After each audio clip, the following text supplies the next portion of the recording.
두 분은 드라이브스루 매장 종종 이용하십니까? 네네. 편리하던데요, 저는. 잘 네, 이용해요, 뭐, 저도. 차량을 네. 이용한 상태에서 뭐 햄버거도 사 마실 수 음. 있고 그다음에 커피도 마실 수 있으니까 이용하시는 분들이 요즘 많이 늘어났는데요. 이 드라이브스루 매장이 1992년 부산 해운대에 처음으로 등장했다고 하는데요. 그 이후부터 매장이 늘어나기 시작해서 어느새 전국에 한 1000여 곳 정도까지 됐다고 합니다. 하지만 안전 필수 시설을 설치하지 않은 매장이 많아서 지금 논란이 되어 오고 있는데요.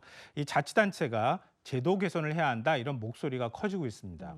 운전자의 입장에서는 편리하기 때문에 자주 이용을 네. 하실 텐데 안전시설을 제대로 갖추지 않았다. 이게 어떻게 된 일일까요? 그러니까 서울에는 맥도날드, 스타벅스, 버거킹 등 드라이브스루 매장이 한 52곳가량이 있는데요. 이 가운데 안전 필수 시설을 모두 설치한 곳은 단 3곳에 불과했다고 하고요. 특히 4곳은 필수 시설이 전혀 설치되지 않았다고 합니다.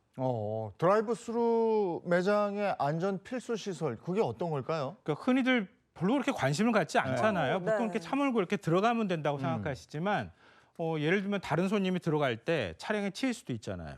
그리고 그 앞 도로에 다른 차량들이 서 있을 때 이 교통 체증이 발생할 수도 네. 있잖아요. 네. 그러니까 여러 가지 문제들을 사실 세심히 살피면 확인할 수가 있는데요.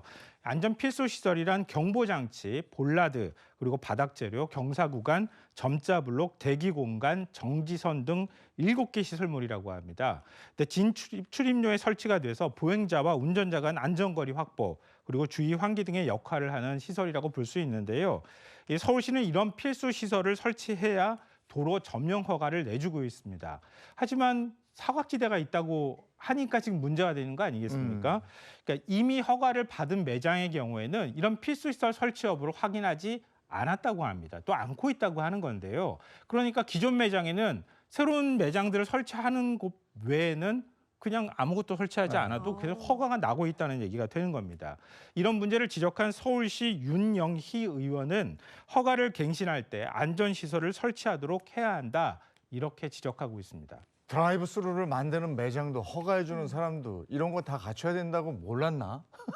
아, 그랬을 모르진 수도 있을 것 않았... 같아요. 그럴까요? 근데 이제는 좀 알아야지. 네. 우리도 좀 알아야 되고.